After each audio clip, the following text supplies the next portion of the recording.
mustalah hadis sampai kajian hadis, khususnya Sahih Bukhari yang beliau ajarkan di televisi.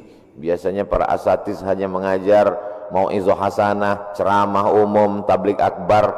Rasanya sepengetahuan saya dari beliaulah kita dapat hadis-hadis Sahih Bukhari berurutan dari awal sampai akhir. Mudah-mudahan panjang umur, sehat badan, bermanfaat buat umat. Pengurus dari mulai ketua seluruhnya tak dapat saya sebutkan, Masjid Agung Sunda Kelapa. Jamaah tetap yang berhadir, yang langsung online maupun langsung offline bersama kita subuh ini, maupun yang mengikuti melalui online, melalui rekaman. InsyaAllah apa yang kita lakukan subuh ini menjadi amal soleh yang dapat kita jadikan bekal menghadap Allah Subhanahu wa ta'ala. Kullu amrin zibalin, semua amal yang baik, walam yubda' bi bismillah, kalau tidak diawali dengan nama Allah, fahuwa aqta', maka amal itu putus. Dia hanya sekedar rutinitas semata, tak dapat dibawa sebagai amal ketika menghadap Allah Subhanahu wa ta'ala.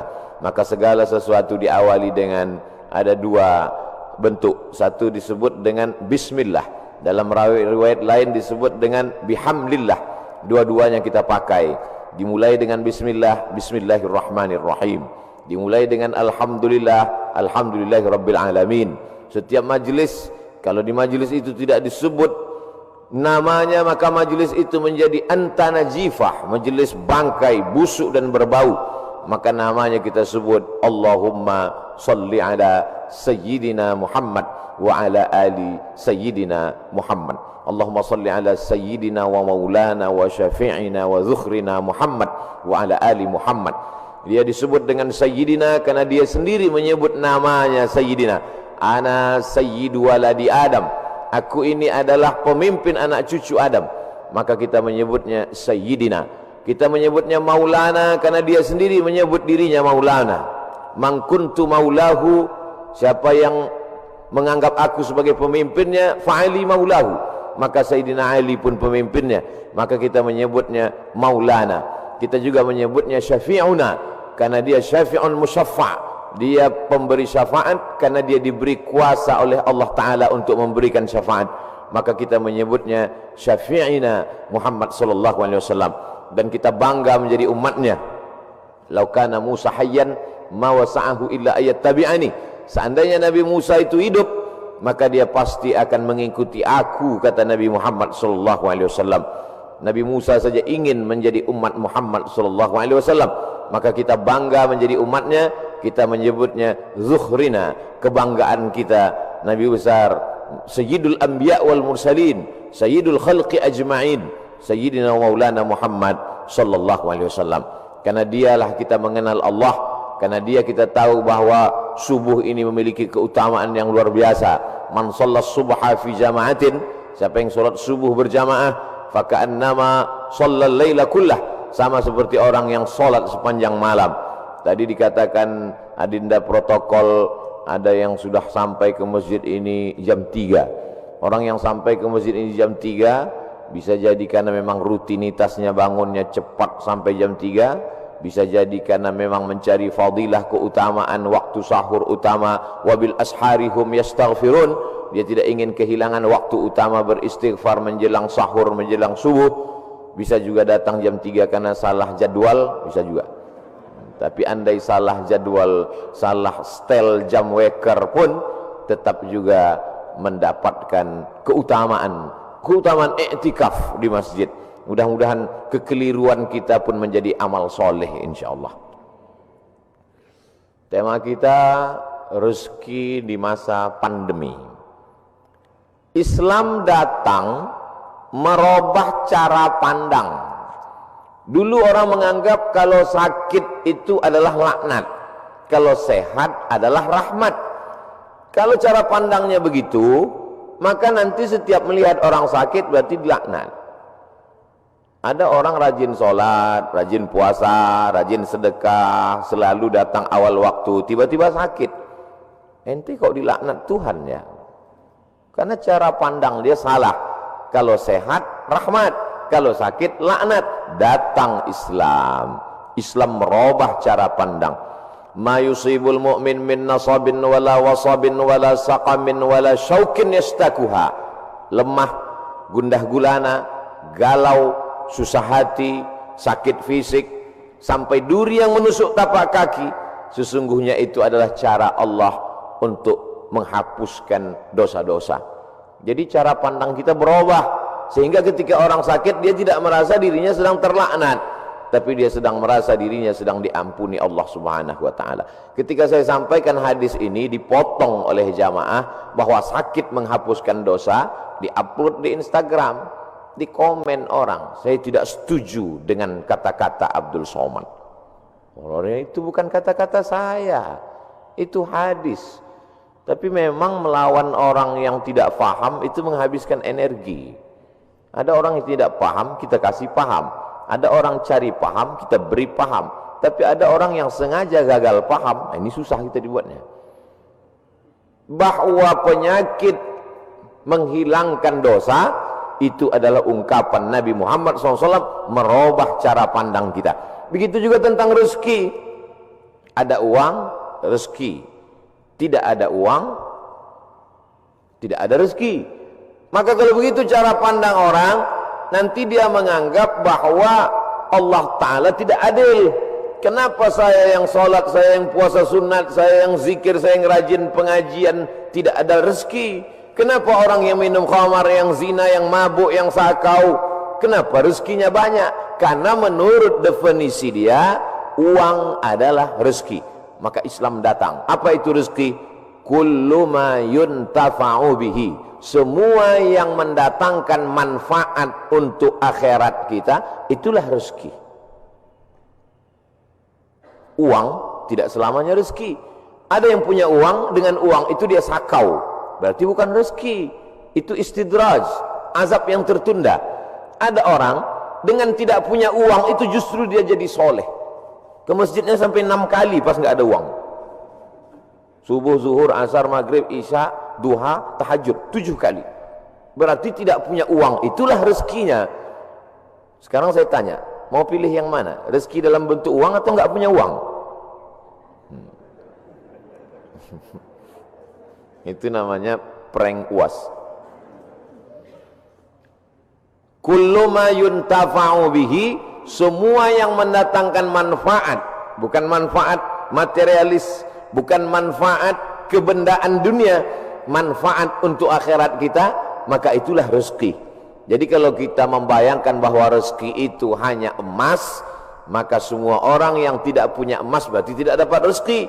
Padahal anak adalah rezeki. Kenapa anak itu rezeki? Karena anak mendatangkan manfaat, amal jariah yang tidak putus, waladun salihun.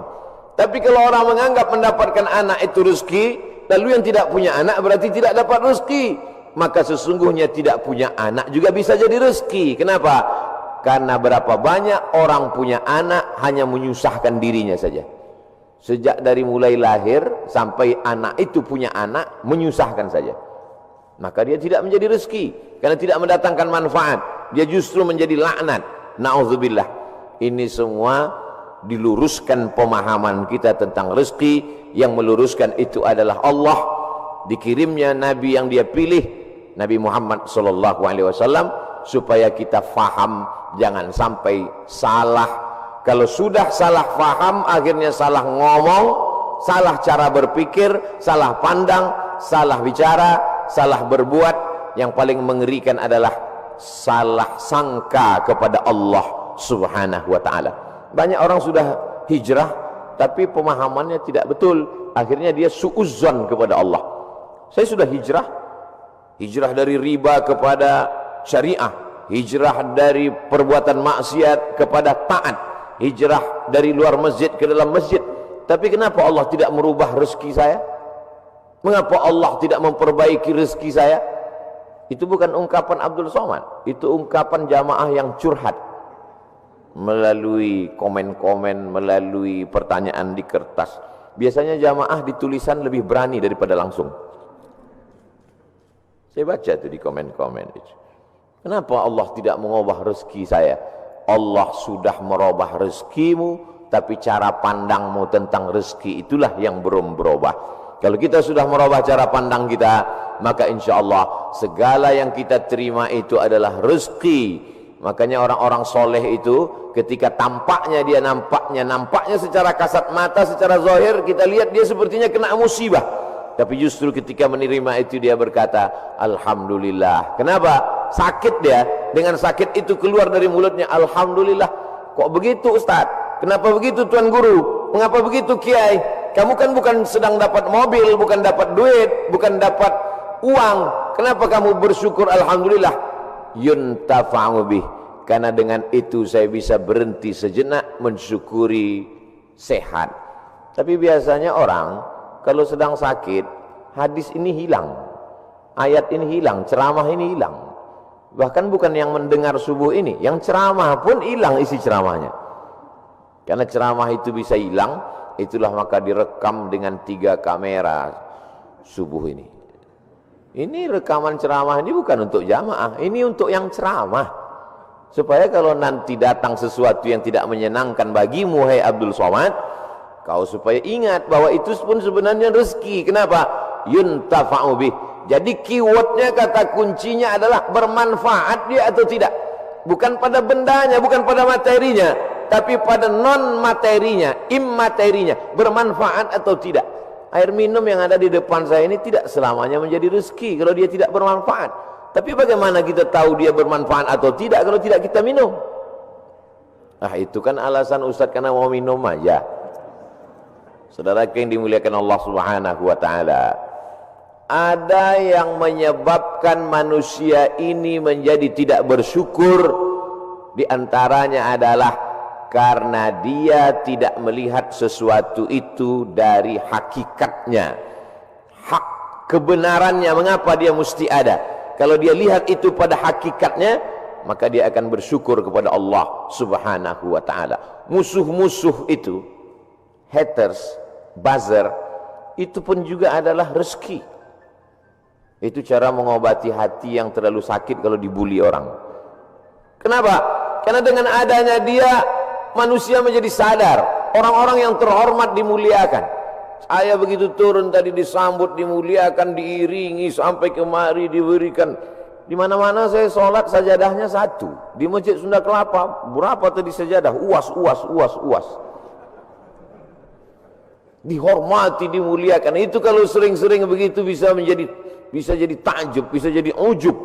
Tapi begitu kita diejek, dicaci maki, dibully oleh haters, oleh buzzer, yuntafa'u bihi, bermanfaat. Ini namanya rezeki dalam bentuk haters. Tidak selamanya rezeki itu dalam bentuk lovers. Jadi nanti buat judul kajian khusus untuk generasi milenial, rezeki between haters and lovers. Anak-anak muda itu judulnya, walaupun isinya itu juga, cuman anak muda itu suka casingnya yang wow gitu, yang luar biasa. Nah, yang pertama pembahasannya adalah mesti paham secara istilah, secara bahasa, apa itu rezeki. Saya tidak terlalu formal, lughatan wastilahan, etimologi, terminologi dan lain sebagainya, karena kajian subuh itu memang adalah kajian-kajian yang luar biasa karena godaan setan. Tapi kalau ada jamaah yang tertidur, kita tidak juga bisa salahkan karena dia sedang dapat rezeki. Karena tidur itu juga rezeki. Karena kata kuncinya adalah ma yuntafa'u bihi, bermanfaat, maka tidur juga mendatangkan manfaat. Ini jawaban untuk jamaah yang suka tertidur kalau melihat wajah ustaz. Dia kena penyakit insomnia, tidak bisa tidur. Bolak-balik makan obat, tidak bisa tidur. Tapi begitu khotib naik mimbar, langsung tertidur. Itu juga merupakan manfaat. Kenapa? Karena dengan tidur itulah kita. Saya terus terang menahan makan bisa, menahan minum bisa. Tapi kalau tidak tidur, makanya saya selalu minta istirahat. Kalau saya ceramah di perjalanan panjang, tolong siapkan panitia agak sejam saya tidur dulu. Karena kalau tidak tidur, nanti takut salah ngomong, salah bicara, salah pandang. Yang terhormat Bapak RT, padahal dia lurah, tentu dia tersinggung. Nah, karena salah pandang. Nah, saudaraku yang dimuliakan Allah Subhanahu wa taala, pembahasan pertama adalah bagaimana kita mengerti hakikat sesuatu. Lalu kemudian yang kedua, barulah kita masuk bagaimana Allah Ta'ala menjamin rezeki. A'udzubillahi minasyaitonirrajim. Wa ma min dabbatin fil ardi illa 'ala Allahi rizquha. Semua yang melata di atas muka bumi Allah ini dijamin rezekinya. Semua yang melata, semua yang bergerak. Setelah diteliti oleh para ulama, dabbah artinya binatang. Selalu diterjemahkan dabbah, dabbatul ardi. Binatang yang berjalan di atas muka bumi ini dijamin Allah Ta'ala rezekinya. Kenapa disebutkan binatang? Kenapa tidak disebut wama min insanin, wama min nasin? Tidak ada manusia yang tidak dijamin rezekinya. Digunakan kata yang paling rendah, paling hina, paling kotor, binatang. Kalau binatang saja dijamin rezekinya, apalagi yang mulia. Karamna bani Adam ala katsirin minal khalqi wa faddalnahum tafdila. Di antara semua makhluk ini manusia yang paling mulia. Khalaqnal insana fi ahsani taqwim. Dari bentuk susunan fisiknya paling sempurna, dari bentuk keseimbangan antara akal dengan nafsunya juga sempurna. Ada yang satu ini nafsu aja, tak ada akal, binatang. Ada yang satu ini akal saja, tak ada nafsu, malaikat. Makanya kalau ada teman kita nafsu aja, tak ada akal, kita udah tahu dia sama geng mana. Maka paling sempurna bentuknya, keseimbangannya manusia. Tapi Allah tidak sebutkan manusialah yang kujamin rezekinya, tidak. Allah sebutkan yang paling hina. Kalau binatang yang kotor tidak berakal saja dijamin Allah rezekinya, apalagi manusia. Maka ada ungkapan pepatah orang Melayu, rezeki musang tidak akan dihabiskan harimau. Rezeki musang tak akan pindah ke mulut harimau. Secara fisik harimau lebih besar, secara fisik harimau lebih buas, lebih gagah, lebih tajam taringnya. Raja hutan, raja rimba. Musang biasa saja. Bahkan ada musang yang paling keren ya kopi luwak, karena itulah makanan dia. Tapi rezeki musang tidak akan mungkin dihabiskan harimau. Kalaulah gara-gara harimau musang itu tidak makan, maka sudah lamalah musang itu punah dan musnah, tidak ada lagi di permukaan bumi. Tapi sampai hari ini musang masih tetap ada dan harimau pun tetap ada. Begitu Allah Subhanahu wa taala mencari, menyediakan rezekinya. Binatang yang melata, melatanya tidak pula di atas tanah. Justru dia unik.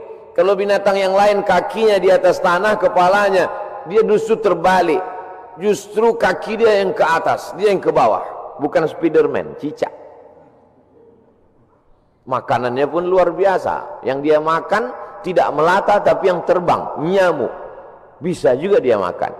Jadi kalau ada orang dikasih Allah Ta'ala tangan, kaki, kudrat, iradat, kemauan, kehendak, dikasih Allah Ta'ala akal sehat, badan sehat, segar bugar, tapi cemas dengan rezekinya, dia mestinya malu dengan cicak. Kemudian bagaimana Allah Subhanahu wa taala membagi rezeki itu? Lau tawakkaltum 'alallah haqqa tawakkulih. Kalau kamu bertawakal kepada Allah sebenar-benar tawakal, la razaqakum kama ruziqat thair. Kamu diberi Allah rezeki sebagaimana seekor burung mendapatkan rezeki. Bagaimana seekor burung mendapatkan rezeki? Taghdu khimasan wa taruhu bitanan. Terbang keluar sarang pada waktu pagi dalam keadaan perut kosong dan pulang dalam keadaan perut kenyang. Sampai hari ini belum ada burung yang tidak mau terbang karena khawatir dapat rezeki atau tidak. Burung merpati terbang tinggi, tahu dia di mana letak sarangnya dan pulang dia dalam keadaan perut kenyang. Padahal yang diberikan Allah kepada dia cuma dua, paruh dengan cakar kakinya. Dengan dua itu bisa dia makan. Uniknya burung-burung ini adalah makanannya berada di dalam air, dia di atas udara, lalu kemudian dia hanya sebentar saja memantau, masuk dia ke dalam dan bisa diangkat kembali. Kalau tidak percaya pada isi ceramah saya ini, sering-sering nonton film yang isinya binatang aja, tentang flora dan fauna, tentang hewan, tentang burung, Aneh dan uniknya, yang menyuruh kita untuk mempelajari binatang hewan ini adalah Allah SWT. Tapi yang mempertontonkan kita, kameramennya sampai berbulan-bulan di dalam hutan untuk menampilkan, hanya memperlihatkan seekor burung bisa menangkap seekor ikan, untuk memperlihatkan bagaimana Allah membagi rezeki kepada kita. Sesungguhnya di balik konten yang luar biasa ada kameramen yang sangat tersiksa. Jadi besar sekali jasa kameramen. Jadi nanti kalau beberapa hari ini akan keluar gambar Abdul Somad ceramah di Masjid Sunda Kelapa sedang begini-begini, itu kameramennya luar biasa. Ini kameramen insyaallah masuk surga sama kamera-kameranya sekalian. Saudara yang dimuliakan. Cuman kameramen kalau bisa matanya harus seimbang. Jadi jangan selamanya begini. Jadi sekali-sekali begini, sekali-sekali. Saya khawatir nanti setelah tua matanya begini. Selalu ada keseimbangan. Saudara yang dimuliakan Allah SWT, kamera itu pun juga adalah rezeki. Kenapa? Yuntafa'u bihi. Kapan kamera menjadi rezeki? Ketika dia bermanfaat. Kalau kamera hanya untuk mengambil gambar orang yang membuka aurat, maka itu bukan kamera rezeki, itu namanya kamera Sony. Itu namanya kamera laknat.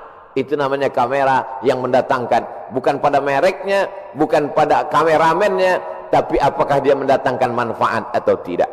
Begitu Allah SWT memberikan rezeki. Suatu ketika ada salah seorang dari wali-wali Allah, setelah mendengar ceramah Ustadz bagaimana perjalanan Ustadz berdakwah, bagaimana perjuangan Ustadz, saya menganggap Ustadz salah seorang dari wali-wali Allah. Kata jamaah, mendengar itu saya, ente kok tahu? Saya ini wali murid. Kaedah kewalian, la ya'riful wali illal wali. Yang tahu bahwa itu wali adalah wali juga. Jadi kalau ada orang mengatakan, menurut saya Kiai Anu itu wali, berarti dia wali. Lalu siapa yang tahu bahwa dia wali? Kamu mengatakan Kiai itu wali? Iya. Terus yang ngangkat kamu jadi wali siapa? Saya sendiri, kata dia. Ini namanya buceri, bule ngecat rambut sendiri. Karena dia klaim saja ada seorang wali Allah. Seorang wali Allah ini berjalan, dalam perjalanan panjangnya dia melihat ada seorang wali Allah juga yang duduk di gurun pasir hanya berzikir. Lalu wali yang berjalan bertanya kepada wali yang duduk, kamu kenapa duduk dari tadi tidak cari rezeki? Kata wali yang duduk, apa kau tidak tahu firman Allah, wa ma min dabbatin fil ardi illa 'ala Allahi rizquha. Semua makhluk yang melata di atas muka bumi Allah, rezekinya sudah dijamin Allah. Percaya kau pada ayat ini? Percaya, aku wali Allah. Kalau percaya kepada ayat bahwa rezeki dijamin Allah, untuk apa lagi kita cari rezeki? Kalau kau tidak percaya bahwa rezeki dijamin Allah, lihatlah di atas pohon kurma itu ada seekor burung. Sejak telurnya menetas, sayapnya patah, dia tidak bisa terbang, tapi dia tetap menjadi burung yang besar di atas pohon kurma. Kenapa? Kita lihat nanti. Tak lama terlihat datang burung lain membawakan makanan. Datang burung membawakan cacing, datang burung membawakan ikan. Naik ke atas pohon kurma yang di atasnya ada seekor burung yang patah sayap. Begitulah kalau Allah berkehendak, rezekinya dijamin Allah, dia tidak perlu terbang. Datang burung lain membawakan. Burung yang datang ini bukan ojek online. Burung lain datang membawakan tanpa perintah manusia. Allah memerintahkan hatinya. Oh, begitu. Iya. Lalu apa kata wali Allah yang berdiri kepada wali Allah yang duduk? Kenapa kau tidak amalkan sunnah al-yadul ulya khairum minal yadis sufla? Kenapa engkau tidak memilih menjadi burung yang mendatangkan cacing dan ikan? Kenapa justru memilih menjadi burung yang duduk menunggu makanan datang? Mendengar itu wali Allah yang duduk itu tegak berdiri dan dia mengatakan, kalau begitu aku lebih memilih ingin menjadi burung yang membawakan makanan. karena mengikut sunnah Rasulullah sallallahu alaihi wasallam. Al yadul ulya khairun minal yadis sufla, tangan di atas yang memberi lebih mulia daripada yang menerima. Artinya apa? Dengan rezeki, mencari rezeki, punya rezeki bermanfaat, maka orang itu lebih tinggi derajatnya daripada beriman, yakin, tapi hanya menanti menunggu. Makanya dalam Islam diajarkan al-mu'minul qawiyyu, seorang mukmin yang kuat, kuat fisiknya, kuat otaknya, kuat ilmunya, kuat finansialnya, kuat duitnya. Khairun, dia lebih baik di hadapan Allah. Wa ahabbu ilallah, lebih dicintai Allah. Minal mu'minid dhaif, daripada mukmin yang lemah. Wali Allah kalau menerima hadis mudah dia menerima. Ini contohnya. Wali Allah begitu menerima hadis langsung dia terima. Dia langsung tegak berdiri. Jadi kalau ada hari ini orang yang diyakini sebagai wali Allah tapi bertentangan dengan sunnah-sunnah Rasulullah, maka sesungguhnya bukan wali Allah. Jadi wali apa? Wali setan. Suatu ketika ada seorang wali Allah membawa murid-muridnya untuk menemui seseorang yang dikatakan wali Allah. Diceritakan dalam kitab Ar-Risalah Al-Qushairiyah, Imam Abul Qasim Al-Qushairi. Murid-murid, kita mau ketemu dengan seorang wali Allah. Di mana Tuan Guru? Di masjid. Dia tidak pernah keluar masjid, dia dalam masjid. Ya, sampai di dalam masjid bertemu dengan wali Allah, bersalaman. Tiba-tiba orang yang dikatakan wali Allah itu, maaf, meludah dalam masjid. Lalu kemudian saat itu juga sang guru berkata, mari kita tinggalkan orang ini bukan wali Allah. Kenapa Tuan Guru? Dia banyak karamahnya, dia mulia. Karena dia meludah dalam masjid. Perbuatannya bertentangan dengan syariat, bertentangan dengan sunnah Rasulullah SAW. Karena bumi yang paling mulia adalah masjid, meludah dalam masjid adalah menghinakan masjid, maka perbuatannya sudah menjatuhkan kedudukan dirinya di hadapan Allah karena bertentangan dengan sunnah Rasulullah sallallahu alaihi wasallam. Jadi mudah saja standar hidup ini, ikuti saja sesuai dengan ketentuan yang dibawa oleh syariat Nabi Muhammad sallallahu alaihi wasallam, termasuk dalam hal mencari rezeki ini. Kalau dia ikuti sunnah Rasulullah dengan cara yang halal, maka itu berarti dia adalah termasuk umat Muhammad sallallahu alaihi wasallam. Dia kaya Pak Ustadz, mobilnya mewah, mahal, rumahnya megah, hebat, tapi tidak pernah keluar rumah cari rezeki. Jangan-jangan punya babi ngepet, jangan-jangan tuyulnya 3 kontainer. Nahnu nahkumu bizawahir, kita menghukum orang itu dengan melihat zahirnya. Yang tahu batinnya hanya Allah Subhanahu wa taala. Wallahu yatawallas sarair. Ini pembahasan tentang rezeki. Lalu kemudian hubungannya dengan pandemi. Pandemi artinya wabah penyakit yang menyerang serentak pada satu masa di beberapa negeri. Itu arti pandemi menurut Kamus Besar Bahasa Indonesia. Jangan pandemi kata orang, pandemi juga kata kita. Pas ditanya orang apa itu pandemi, ya masih sejenis demi-demi juga lah. Bahasa Arabnya wabah. Maka doa ulama, Allahumma dafa'anal wabah, angkatlah wabah. Bahasa Arabnya wabah, sampai ke Indonesia ujungnya hamzah berubah jadi ha, wabah. Banyak sekali kata-kata serapan bahasa Arab begitu sampai ke kita berubah. Wabah jadi wabah. Zahir lawannya batin. Telapak tangan ini batin, ini zahir. Kenapa ini disebut batin? Karena tertutup. Kenapa ini disebut zahir? Karena terlihat. Oh kalau begitu ini bisa juga disebut batin tertutup Pak Ustaz? Enggak, karena yang bisa tertutup cuman ini. Siapa yang bisa menutup ke sini? Enggak bisa. Maka ini disebut batin. Zahiruha wa batinuha, zahir dan batin. Sampai ke Indonesia berubah. Mohon maaf, lahir dan batin. Tidak apa-apa, kita teruskan saja kekeliruan itu, karena sudah menjadi umum. Ada nama kamus bahasa Arab khotok sya'i, khotok salah. syai' tapi populer. Ternyata kalau salah tapi populer, diteruskan saja kesalahan itu. Nah, kembali kepada pandemi, wabah. Wabah ini bukan sesuatu yang baru. Ada kota namanya Yathrib. Yathrib itu artinya kota yang banyak wabah penyakit. Nabi selalu merubah nama yang tidak baik kepada nama yang baik. Kamu mau kemana? Saya mau ke kampung wabah. Namanya saja sudah membuat kita memberikan efek negatif. Nama Abdul Somad, tempat tanggal lahir wabah COVID-19. Maka memberikan efek yang tidak baik. Maka Nabi merubah nama yang tidak baik. Yathrib dirubah Nabi namanya menjadi Al-Madinah Al-Munawwarah, kota peradaban yang terang benderang. Kenapa terang benderang?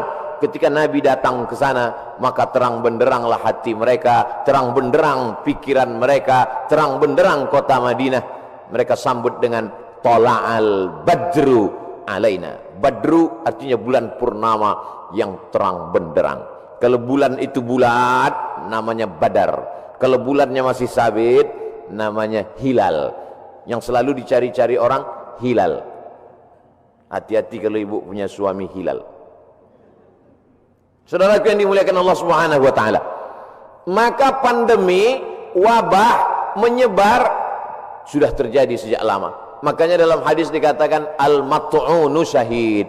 Orang yang meninggal karena wabah ta'un, wabah penyakit, pandemi, maka dia mati syahid. Saudara kita, sahabat kita, kawan kita, tetangga kita, satu sekolah dengan kita, meninggal dunia. Berikan kabar gembira kepada istrinya kalau suaminya meninggal. Sabar Pak, dia meninggal sebagai seorang syahid. Wala taqulu liman yuqtalu fi sabilillahi amwat. Jangan kau katakan orang yang mati syahid itu mati. Bal ahya, mereka hidup. Tapi mereka meninggalnya ketika mau Idul Fitri, Pak Ustadz, bajunya sudah dibeli. Ada yang lebih sayang kepada dia daripada kita. Kita tidak tahu entah apa amal dia sehingga Allah memilih dia untuk berhari raya bersama para malaikat, bersama Allah Subhanahu wa taala. Maka mendengar cerita kita itu lapang dadanya.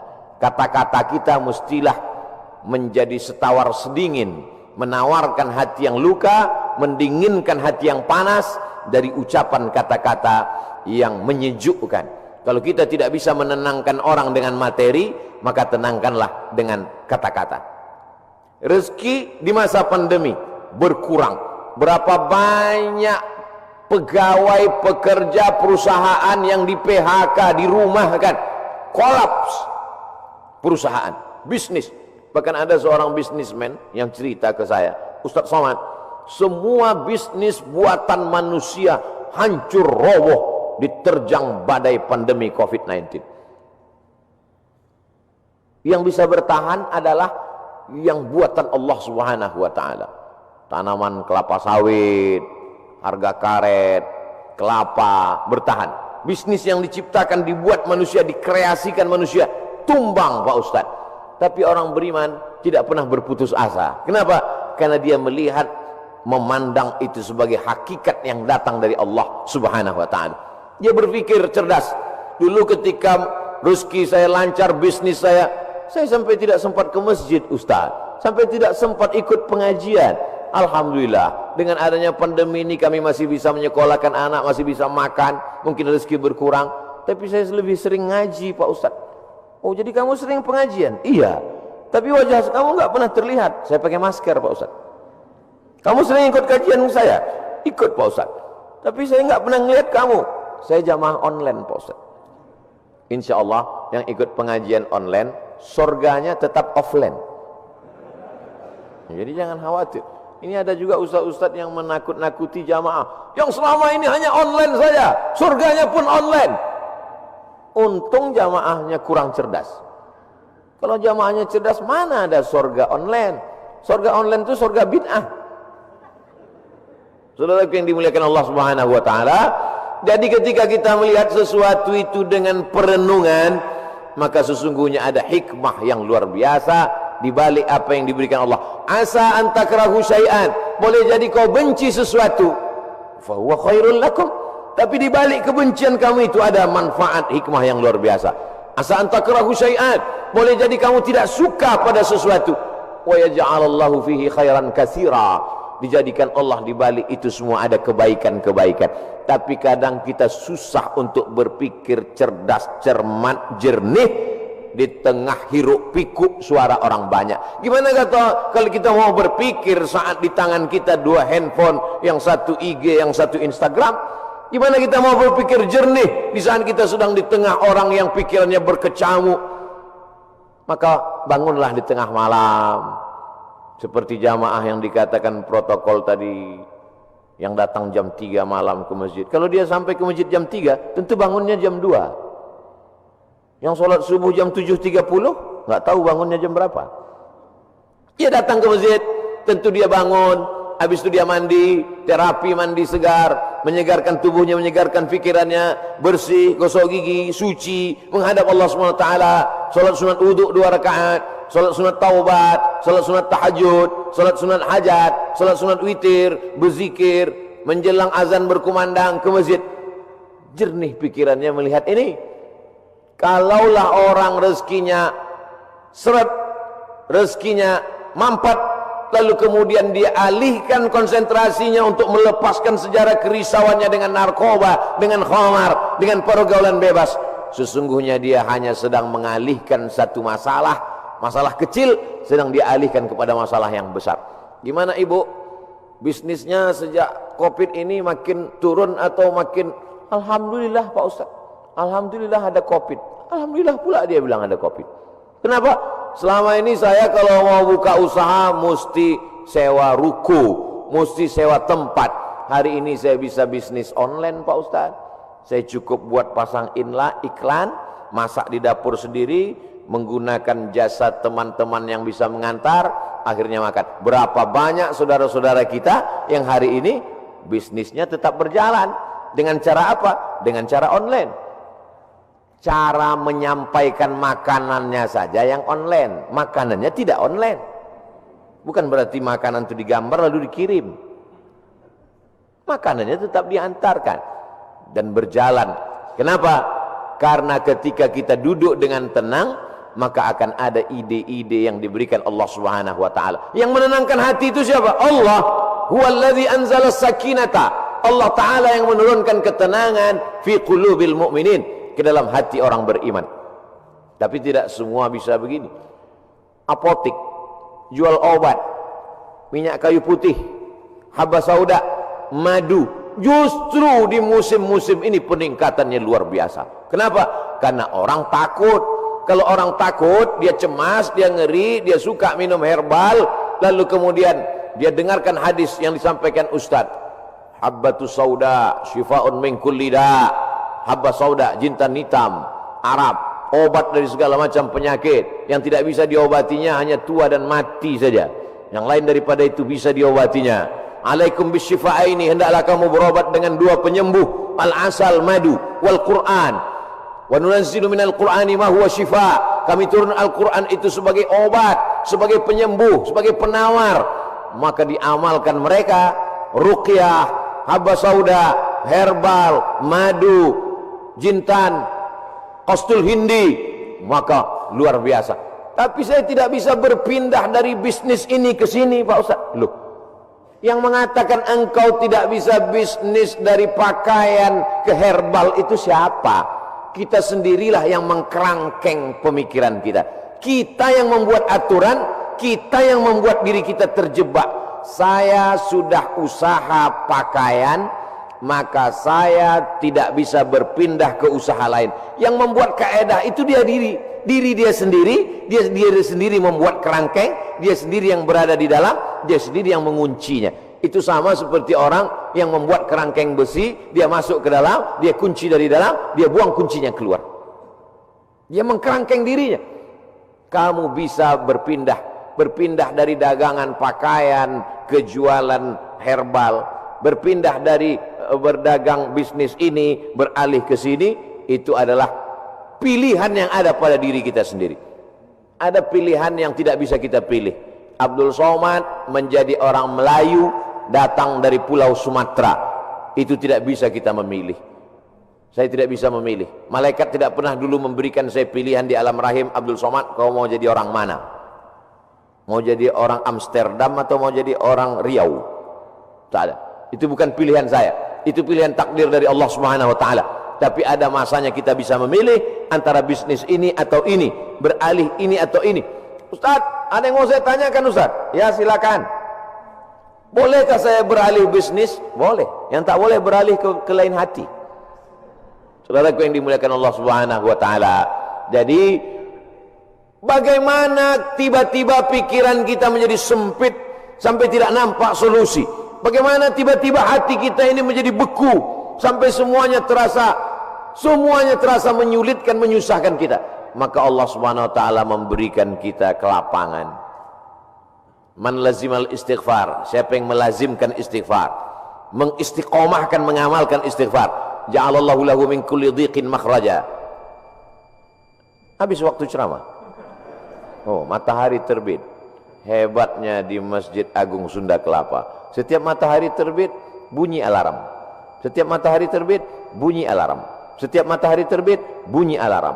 Lama-lama jamaah mengambil kesimpulan bahwa kalau alarm tidak berbunyi, matahari tidak terbit. Kalau ada usaha, baru ada rezeki. Kalau ada usaha, baru ada rezeki. Kalau ada usaha, baru ada rezeki. Kalau tidak ada usaha, berarti tidak ada rezeki. Rezeki terbagi dua. Ada rezeki yang bersifat mauhibah, pemberian Allah. Ada rezeki yang bersifat al-kasbu, usaha. Dan berapa banyak rezeki yang berdasarkan pemberian Allah Ta'ala jauh lebih besar daripada usaha. Tapi jangan gara-gara ini lalu orang tidak mau berusaha. Usaha datang dari kita, pemberian datang dari Allah. Cobalah tanya bisnismen orang-orang kaya itu, apakah dari usahanya itu datang? Berapa banyak usahanya biasa saja, tapi pemberian Allah Subhanahu wa taala luar biasa. Yang dinilai Allah adalah bagaimana seorang hamba berusaha. Itulah ahlus sunnah wal jamaah. Adapun orang yang berpangku tangan menunggu hujan turun dari langit, mereka adalah ahlul bid'ah wad dhalalah. Namanya kelompok Jabbariyah. Jabr, al-Jabr. Ada wali nikah itu namanya wali majbur, wali yang boleh memaksa. Jabbariyah orang yang terpaksa. Kata dia, hidup dia ini terpaksa karena takdir. Kau kenapa tidak berusaha? Semua sudah ditakdirkan Allah. Kau kenapa mabuk? Saya tidak ada niat mabuk Pak Ustadz, saya terpaksa karena takdir. Dua salah dia. Pertama, dia berbuat dosa. Yang kedua, dia mengkambing hitamkan Tuhan atas segala dosa-dosanya. Maka orang seperti ini dihukum double oleh Sayyidina Umar bin Khattab. Pada zaman Umar pun spesies manusia seperti ini sudah ada. Yang sekarang ini hanya pengikut-pengikutnya saja, neonya, model barunya muncul di zaman modern ini. Maka orang seperti ini bukan ahlu sunnah. Ahlu sunnah adalah berkeyakinan bahwa rezeki dijamin Allah, tapi dia juga berusaha.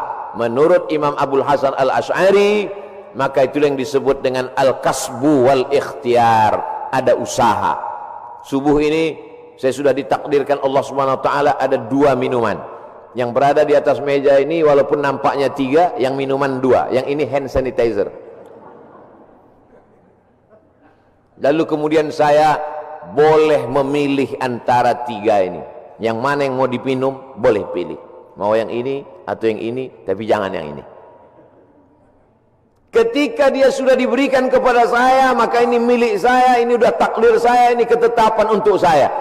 Tapi saya mesti menggerakkan tangan saya, mesti memasukkannya ke mulut saya. Semuanya datang dari Allah. Gerak ini tangan bisa bergerak, itu pun dari Allah. Hati ini untuk condong kemana, itu pun dari Allah. Itulah mengapa dikatakan wallahu khalaqakum wa ma ta'malun. Allah menciptakan kamu dan perbuatan kamu. Perbuatan kamu itu pun juga ciptaan Allah, karena semua datang dari Allah. Menulis, tangan yang menulis ciptaan Allah. Pena, kertas, itu pun ciptaan Allah. Maka dikatakan bahwa kamu dan perbuatan kamu adalah ciptaan Allah. Tapi kita punya pilihan. Wa nafsin wa ma sawwaha, demi jiwa dan penciptaannya. Fa alhamaha fujuraha, ada jalan kiri, jalan fujur, jalan bengkok, jalan hitam. Wa taqwaha, jalan kanan, jalan baik, jalan putih. maka kita tinggal memilih. Ketika pilihan kita benar, kita dapat surga. Walladzina amanu wa 'amilus solihati ulaika ashabul jannah walladzina kafaru wa kadzdzabu biayatina ulaika ashabun nar. Jangan dengan penuh kesadaran sendiri menabungnya di bank konvensional haram, duitnya duit riba, dimakan dengan penuh kesadaran. Ketika ditanya, kau makan riba? Iya, tapi ini haram. Takdir, susah saya menolaknya, Ustaz. Tidak bisa begitu, karena kita punya pilihan untuk mengalihkan dia dari konvensional ke syariah. Kita punya pilihan untuk memilih antara yang haram dengan yang halal. Ketika pilihan itu tepat, disitulah balasan datang dari Allah Subhanahu wa ta'ala. Saudaraku yang dimuliakan Allah, ada orang yang sanggup memilih tapi dia tidak mau, ada orang yang tidak tahu, ada yang pura-pura tidak tahu. Maka semua jenis manusia ini nanti akan mempertanggungjawabkannya di hadapan Allah Subhanahu wa ta'ala. Dengan mengaji kita menjadi tahu, setelah tahu ujiannya lebih berat. Selama ini kita tidak tahu, kadang-kadang ada enaknya juga tak tahu. Ada mahasiswa lama, ada mahasiswa baru. Mahasiswa lama dengan mahasiswa baru duduk di tempat yang sama, mau daftar ulang di awal tahun ajaran. Tiba-tiba turun seseorang lewat, mahasiswa lama lari pontang-panting, mahasiswa baru nyantai sambil duduk merokok, ngelihat cuek aja. Memangnya yang lewat itu siapa? Rektor. Kenapa mahasiswa lama lari pontang-panting? Dia kenal, dia tahu. Kenapa mahasiswa baru cuek saja seperti tak ada masalah? Karena tidak tahu. Makanya banyak orang sekarang tidak mau tahu dengan agama. Kenapa? Karena kalau saya tahu nanti jadi takut. Padahal takut itulah yang dipesankan oleh khotib di atas mimbar. Takutlah kepada Allah. Itulah yang kita tanamkan selama Ramadan 30 hari. 30 malam. Malamnya qiyam, siangnya siam.